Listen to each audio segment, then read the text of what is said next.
Okay, here we go. Nothing up my sleeve. We're going to reproduce this in about, I don't know, 3 minutes or so.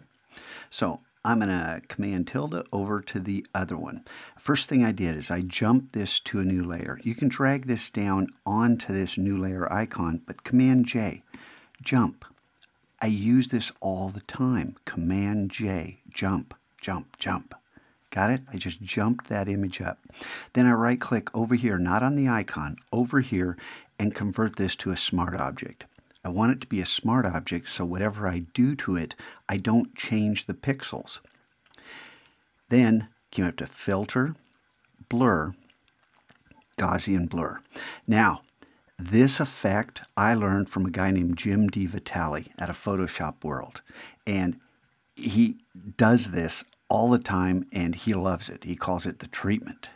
And so, Jim, thank you. Hats off to you. And then you just play with the radius here of the blur. And what you want is a modest blur. You don't, this is not what we're looking for. Although I told you I'd teach you how to make those blurry backgrounds. Hey, guess what? Boy, that was hard, wasn't it? Okay, so back to what we're doing here. And some of you should be saying, ooh, I can make my own blurry backgrounds. That's right. That's right. So click OK, and then we get the smart filter, which means I can double click this and change this, and it changes on the fly. This is something you can do and adjust your image again and again. It's a beautiful way to work. Okay, and then just change the blending mode to darken. That's Jim's trick.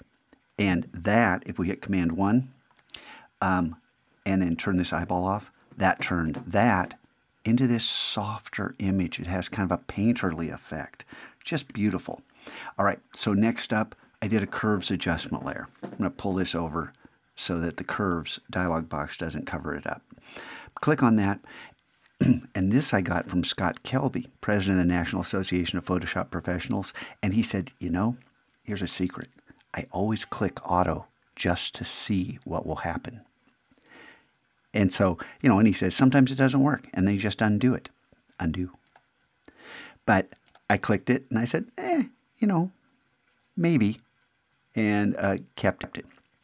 Then I clicked on curves again, and I wanted to introduce more contrast. I wanted this darker down here especially. Now this is going to be a little different than the other one because this image is different than the other one, right? Okay, because I didn't crop exactly the same. So now, before, after. And the beautiful thing about these things, these adjustment layers, you can double click. You can continue to edit these. So you're not doing any damage. I'm going to switch over. Oh, vibrance. I would have forgot without switching. So then I really am looking at this part of the image. I don't really care about vibrance down here. The reflection would be kind of cool. So pulled this up a little bit. Remember, I didn't go too far. Don't do this. That gets kind of crazy because we're really blowing out stuff in here. But occasionally, every once in a while, that works. I just wanted subtle. So took it up a little bit, took this up just a touch, and said, okay. Then the handy-dandy dodge and burn layer. And yes, we have dodge and burn tools, and yes, you can work directly on pixels, but why? When you work directly on pixels, you destroy pixels. You can't undo that. But when I click on a new layer, one with the shortcut, Shift, Option, Command, N. So it's all the keyboards, all the shortcuts, Shift, Option, Command, N, gives you a new layer. And I don't do this. I use the keyboard shortcut because I want to work smart. Now, you fill with 50% gray. Did you see that? Whoops, not Shift Return, Shift Delete. If you can't remember that, Shift Delete, Option Delete, and Command Delete are your friends. Shift Delete is the fill dialog box. Option Delete is fill with foreground. Command Delete is fill with background. Shortcuts you need to know.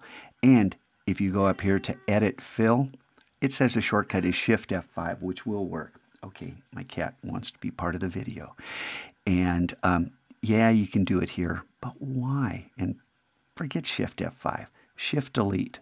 I'm not going to do that. I'm going to do this because I I want you to work smart. 50% gray is one of these choices. Foreground, background, all this stuff. So 50% gray, click OK. Oh no. Now I've shown you this already. Change the blending mode to overlay. And watch.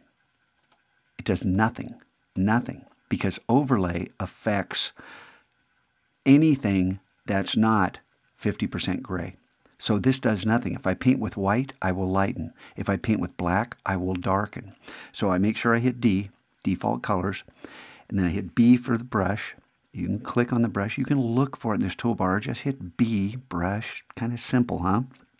And then I have a completely soft brush. That's pretty good size. And look, 26% opacity. This is why you always got to check these things. And normal mode. And all I did was just, I want to darken this up here. A little bit of the sky. Maybe one more touch.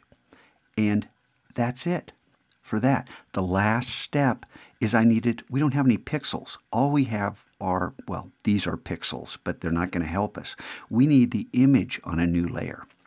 This shortcut is not documented unless it's been added. It's not documented anywhere. It's crazy.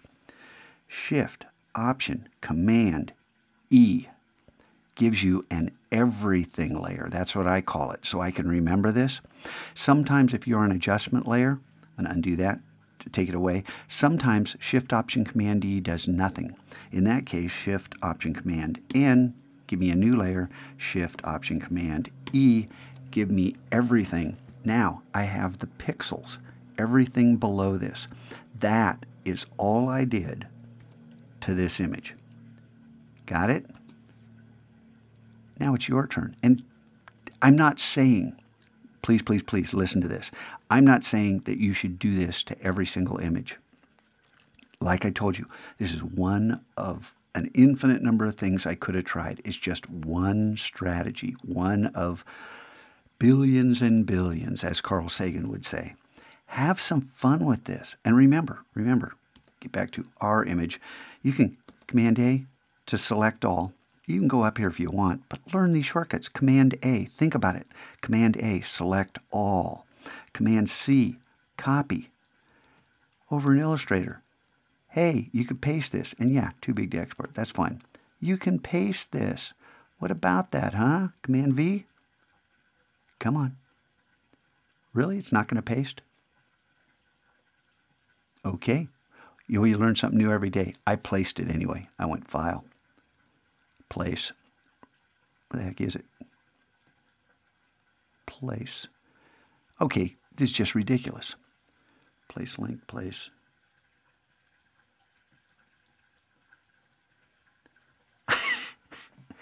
Okay, well, we'll leave it on that, and you can say, Scotchgo's an idiot. Told you, design is messy, and these tutorials are not meant to be perfect. And where the heck is File Place? Is it sitting right in front of me? Was it there a minute ago? I don't think so. That is bizarre. What I think, was I still in Photoshop? Is that what it was? Anyway, I went ahead and got my Fall Concert flat, the one without layers. Oh, okay. I should show you that, huh? So what you do back in Photoshop, yes, boo. Okay, oh, that's what happened. I never jumped over to Illustrator. Okay, and we got a new layer here. That's what was wrong.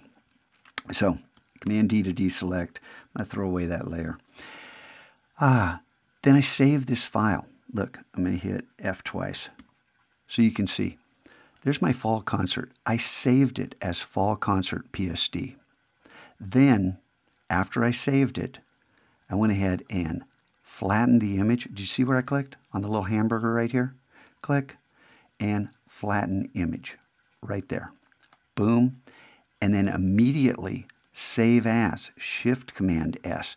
Don't save this, because if you save it, you just destroyed your fully layered Photoshop document. And all I did is hit the right arrow and typed flat. and I'm not going to save this because it's going to go. You can see I have a flat one and I have one with all my layers. Working smart, naming your files so you can find these things. And life goes on, right? Right? All right. Oh, geez. You know what's going to happen back in Illustrator? You're going to get to this point, and when you do place, here's what happens. File place. You get,